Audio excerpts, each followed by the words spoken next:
There's a trend. Um, some people are embracing this as a lifestyle. There's a trend that's developing in our culture, in our world these days. Maybe you've heard of it. It's the idea of being a minimalist, living with as little as possible. It's an intentional, purposeful way of living on saying, I don't need to have a lot.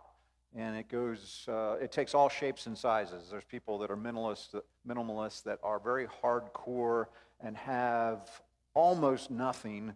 And there's others that kind of blend that one way or another. But it has to do with, the amount of clothing we have, the resources we use, our cars, or whether we have a car, the type of car, and that kind of thing. So there's just all kinds of ways that minimalists embody trying to be purposeful about using less, removing distractions if you would.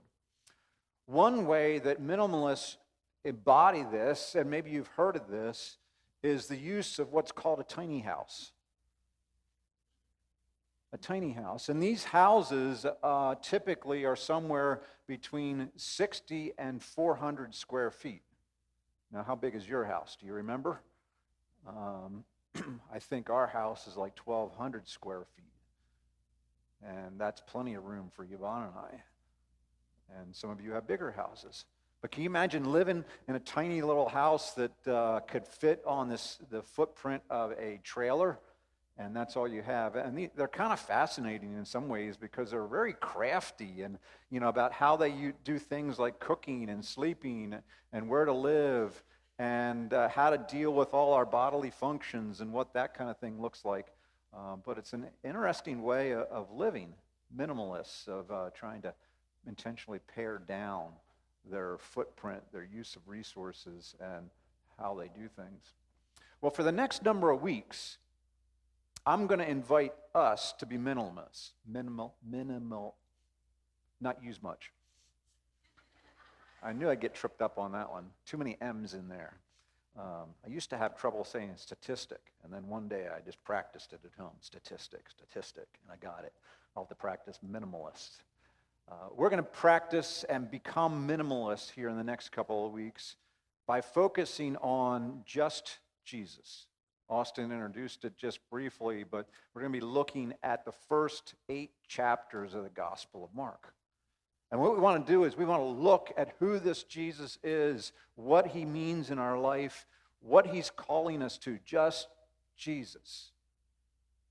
Sometimes it's easy to get full of distractions about what all is going on in life, where things are going, what we're doing, and we fail to realize that part of what we are called to do, or all of what we're called to do, is we are followers of Jesus. Sometimes we describe ourselves, give us his words. We are a follower of Jesus. So for the next number of weeks, we want to look at just Jesus. Now, I mentioned we're going to look at the Gospel of Mark. The Gospel of Mark is the shortest of the 4 Gospels, and Mark is very efficient in his words that he uses. He is very compact, very dense in the text. And so we want to look at Mark here, and he records this story, and he wants us to know Jesus. He wants us to believe in Jesus, but more than that, he wants us to experience Jesus as something more than just something we know, but experience him as part of who he is in our life, living it out and becoming and experiencing the power of the resurrection in Jesus Christ. So the Gospel of Mark. The Gospel is named for Mark.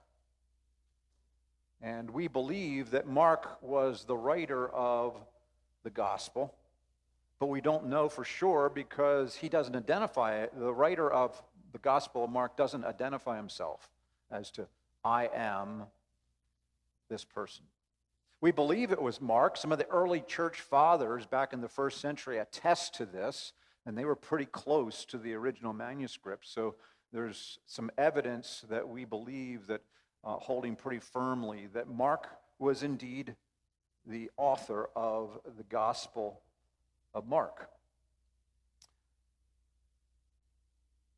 Mark himself, the one we want to identify who Mark is, and Mark could have been, we don't know for sure, but could have been the Mark that was identified in Acts. Mark was a common name back in the first century, so it's quite feasible that it was another Mark. We don't know 100% sure, but there's a pretty strong sense that the Mark that was referenced in Acts, I believe it's 12 and 4 and a couple other places, that we believe that that was the same Mark that authored the book of Mark. Mark himself, if that is the Mark, he would have been a disciple of Peter. And Mark wouldn't have been one of the 12 disciples, so he wouldn't have been in that inner circle with Jesus. But Mark would have been a contemporary of Jesus. He would have been alive and been about and seen all the things that had going on. So Mark was a disciple of Peter. He was getting information first-handed from Peter, and it's believed the early church fathers speak about how Mark faithfully recorded the work and the life of Jesus according to Peter. And we know that Peter was one of the inner circle Peter of Jesus, Peter, James, and John. And so Peter has a close relationship with Jesus. You may know that there's 4 Gospels: Matthew, Mark, Luke, and John. Matthew, Mark, and Luke are all similar. We believe they were all using some of the same source documents. Probably they referenced each other. They probably had the same kind of stories they were referencing. Of course, they had their own first-hand experience, but they also had another document that they probably referenced in theological circles. We call this Q. I'm not sure how they came up with Q, but that's what they call the source document that probably Matthew, Mark, and Luke referenced according to how they brought their stories together. And they also brought it from their firsthand experience. But because they were similar, we call them the synoptic gospels, similar. Then John, he kind of writes from his own perspective, a little bit different perspective, and so we got a little bit different gospel presentation that John gives.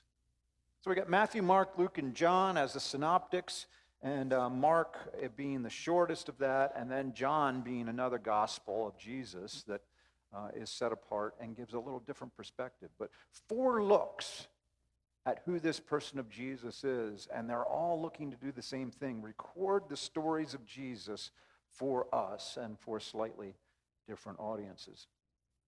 The Gospel of Mark begins, and if you have your Bibles, that Mark gets right into it. He doesn't he doesn't change anything. He doesn't pull any punches. He just jumps right in. And he says, the beginning of the good news about Jesus the Messiah, the Son of God. The beginning of the good news about Jesus the Messiah, the Son of God. That's his first line of this gospel. The beginning of the good news. I mean, these are 3 important phrases that are just packed right from verse 1 of chapter 1 of the Gospel of Mark. The good news, the gospel. This is a term that we throw around a lot in the church today, good news and gospel. And we see gospel sometimes as a literary genre of writing. But back in the first century, the good news was not some genre of writing, but the good news was actually a startling term for Mark to use. Here in the first century, good news would have been reserved for a newly seated king, for instance.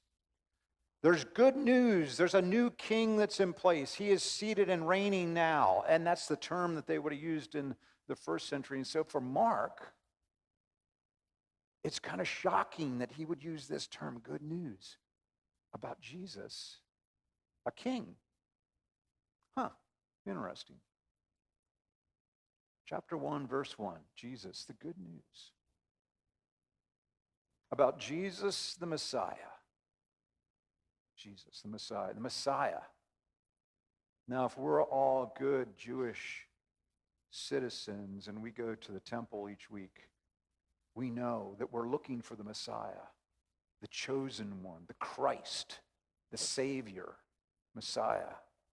is that Hebrew term of looking for the one to come and save us. You know, life stinks right now if we're living in the first century. We're oppressed by the Roman government. We don't have a very good life. We need this Savior. We have this absence of the prophets. They don't really have a voice here. For 400 years, we haven't heard much about what's going on. It's just like blah. We need a Savior, and Jesus, the Messiah, is coming, is here, Mark says. And then somewhat synonymous, the Son of God. Now, that's blasphemy. Who would position somebody to be the Son of God? Son of God is a little bit synonymous with the Christ and the Messiah. It's kind of one and the same, but a little different. These are stark, powerful, stunning words that Mark gives right here in the beginning about just Jesus. Chapter 1, verse 1. But at this point of the story, it's a little odd. We have no evidence. We don't know who this Jesus is. He just tells us the good news about Jesus the Messiah, the Son of God. That's all we got at this point. But Mark, as we'll see, he is inviting us. Mark is inviting us to see and experience and know this Jesus, to see how Jesus lived and invite us to live like Jesus lived. He's inviting us that as we follow him, that we would experience Jesus. Experience the good news. Experience the salvation that comes from connecting with Jesus, the Messiah. Experience the life that comes with connecting with the Son of God, Jesus.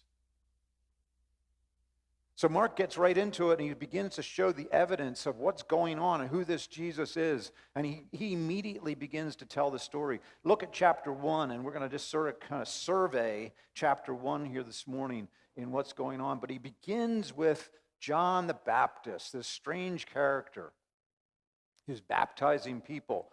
And in verse 4 and then 7, it speaks about John the Baptist appeared in the wilderness. And John says, after me comes one who is more powerful than I.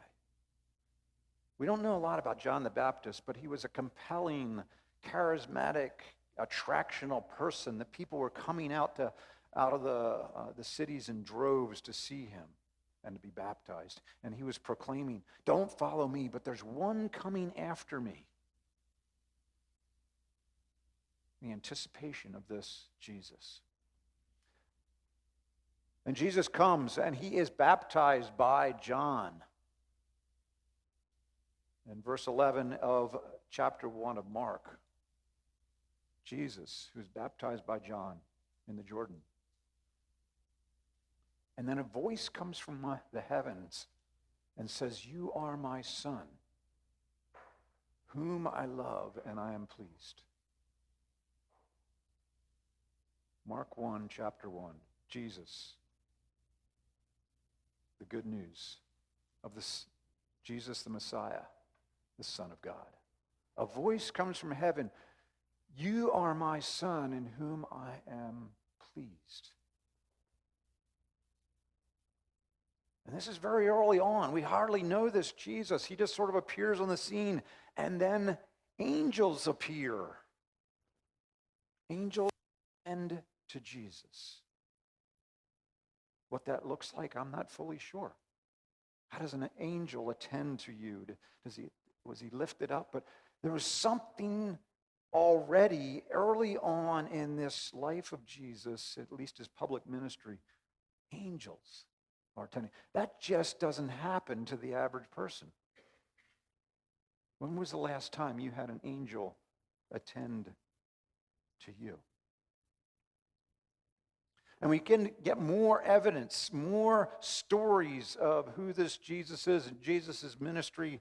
Mark just jumps right in and he begins to account for Jesus' ministry. And we see that one of the first accounts that Mark has is there's this man who's possessed, a man who has a demon.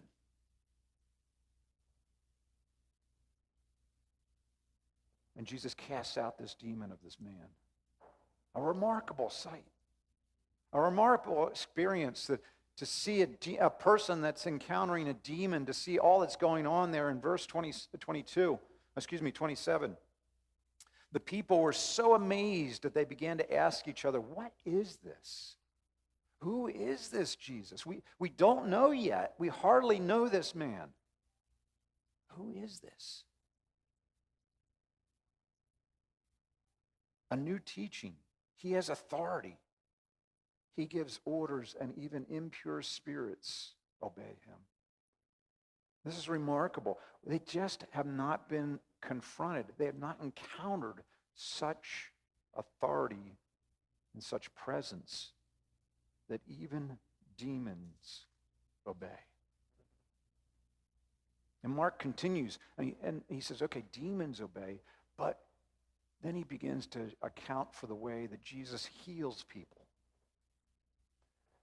And this defines Jesus' ministry all through his years, that he's healing many people. And here Mark accounts for a number of people that were healed. Many were healed. People that with leprosy were healed. Leprosy was just a terrible disease of the day that we don't see it. I believe it actually is manifested today, but in very low kind of transmission. But back in the day, it was devastating. Verse 41 and 42, Jesus reached out his hand to a man who asked to be healed of leprosy. And Jesus responded, I'm willing to make you clean. I am willing, he says, be clean. And immediately the leprosy left him and he was cleansed. Immediately. How many of you have aches and pains? How many of you have a persistent injury, something that went wrong in your body? Probably if you've crested over the age of 50, everybody has something. That thing on your big toe or whatever. You just wish it would go away. Can you imagine meeting Jesus and saying, Jesus, if you're willing, please. I suppose I could live with this, but it's a real annoyance. Would you heal me? And he says, yes, I'll hear you. In the text, there's an interesting word there. NIV renders it, he was indignant. He was angry. He was almost,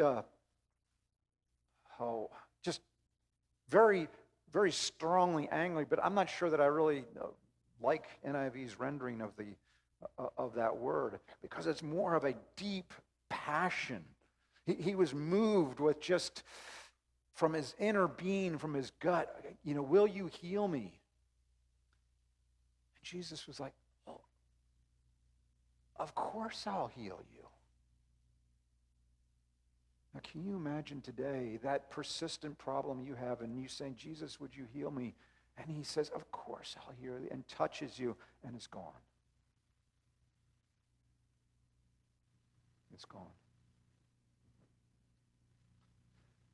That is the kind of Jesus Mark invites us to follow.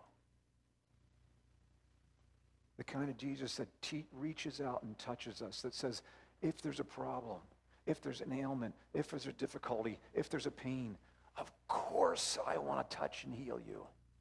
Why wouldn't I?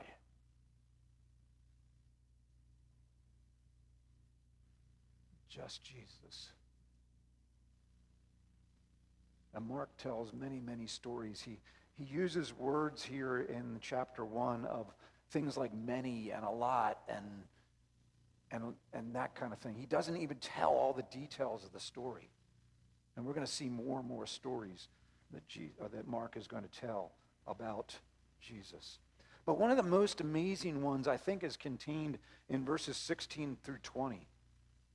I skipped over that. And that's when he called some of the early disciples. He called them Simon or Peter, as we know later. And again, Mark, we believe, was a disciple of Peter, recorded the life of Jesus according to Peter's guidance. So here we are. Simon, or Peter, was one of the early ones Jesus called. Simon Peter, Andrew, James, and John, they all were called to leave their fishing business, their family fishing business. And Mark is just very brief, and Jesus says, just say, come, follow me. And the process almost seems like we're missing something. At once they left their nets. Come, follow me. Okay, let's go. I'll follow you. Now, I don't know what it was like. Maybe the family business wasn't that good. We had a family business when we lived in Virginia.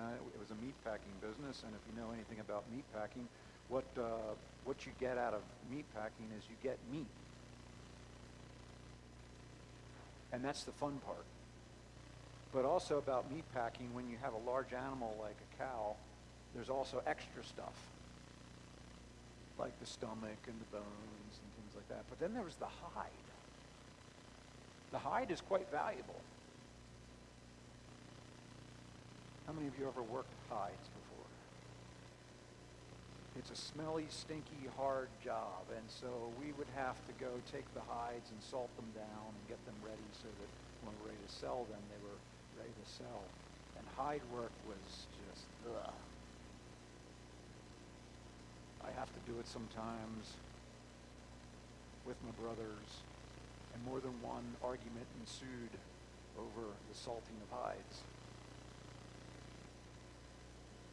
So I'm thinking, okay, if Jesus shows up at the hide barn and says, come, follow me, great, I'm out of here. See you, Dad. But I don't think that was the case with these guys. There was something about this Jesus that Jesus said, come, follow me. And at once they left and followed them. How did they know? Were they unsure? Were they just, could they just care less? They just didn't know. Or was there something more? We're going to see their stories here in a couple of weeks. What compelled them to follow this Jesus?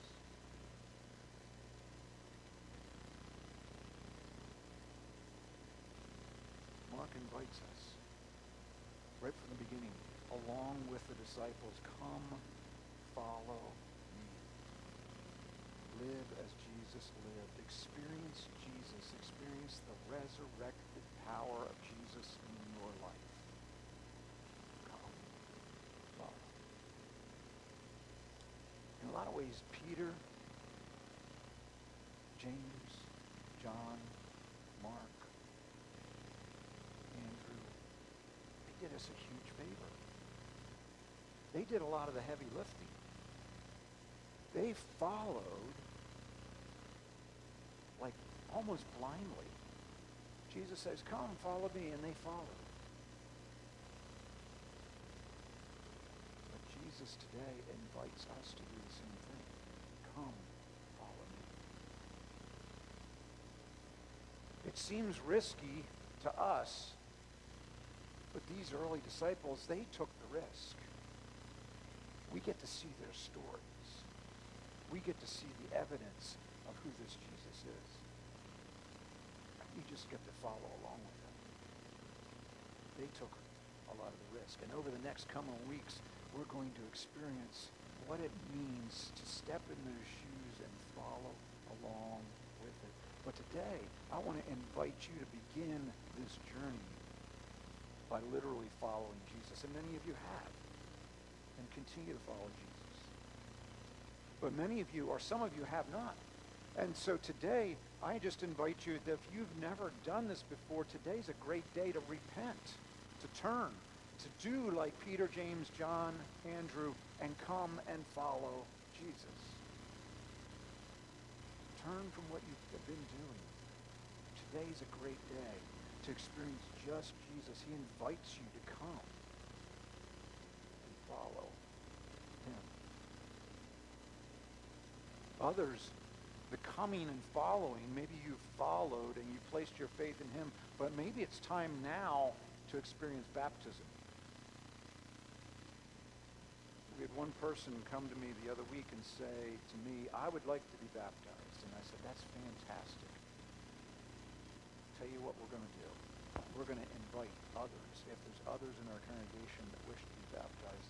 And so just a couple of weeks, we're going to baptize. And so if that's where you're at, you've placed your faith in Jesus, you're following, but you've never made that public step, now is a great time to consider baptism. And we'll walk through the process of baptism with you if you're unsure. Jesus says, come, follow me, and experience baptism. Come, follow me, like Mark proclaims, and Jesus says, but I need to be healed. And Jesus said, I'm willing. I'd be happy to heal you. For some of you today, following Jesus means that act of that step of faith of a literal sense, perhaps, of saying, coming to Jesus and say, I have this thing that I need healing. I have this thing that I know of somebody that there's a broken relationship. It needs to be healed. I have a circumstance in my life that I don't know what needs to be done, but I need healing. Today, Jesus invites you to follow him and experience his power and his presence, the power of the resurrection. That's more than just words on a page. It's something more than we just know, but it's something we experience. Jesus says, come, follow me. I would love to heal you. Just come. Still others. You may have been following Jesus for a long time, and for you, it may be a literal sense of coming and leaving to follow Jesus. For some of you, it might be a literal sense of stopping something and doing something else. Maybe it means for some of you that you've been in a business, a family business, some other job, some other profession. Maybe it means it's time for you to stop whatever you're doing, redirect, and go to something else, because God's been speaking to you for a long time about something, and you've been successful at putting it off. Jesus is now saying, come, follow me.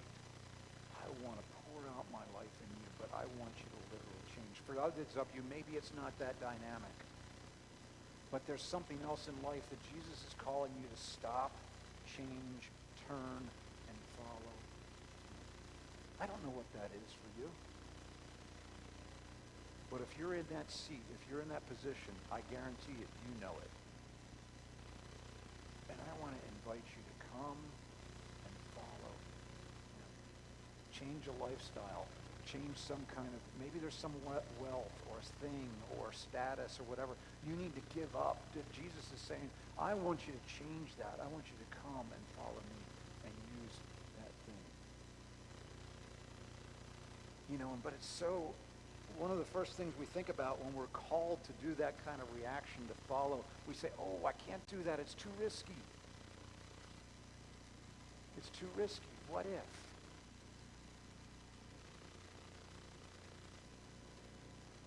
But I want to give you just Jesus.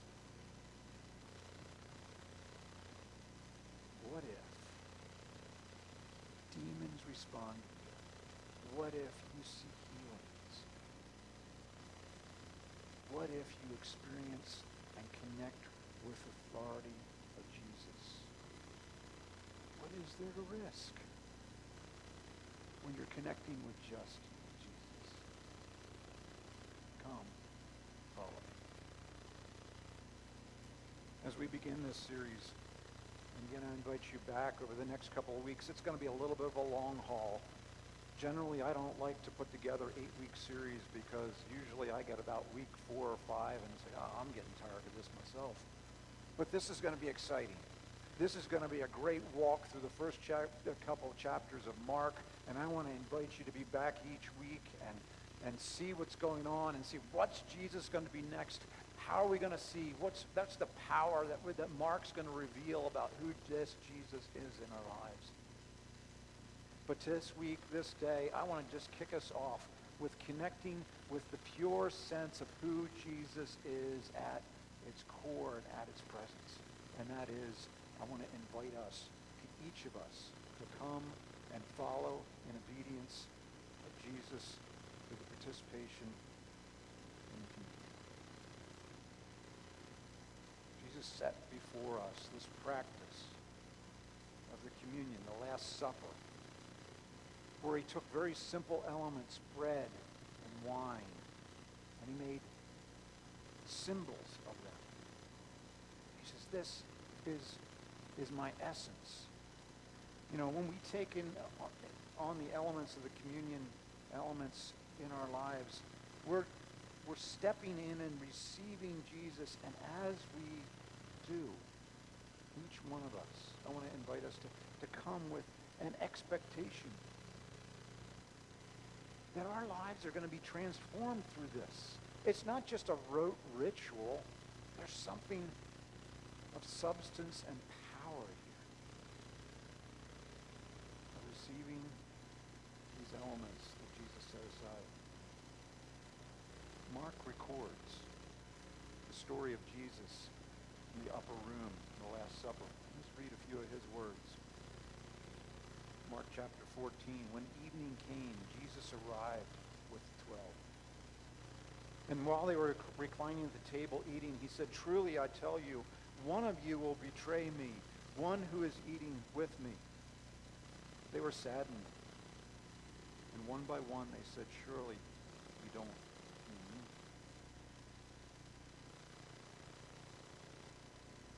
We hardly have time to get into that, but it's a remarkable act that Jesus as well knew.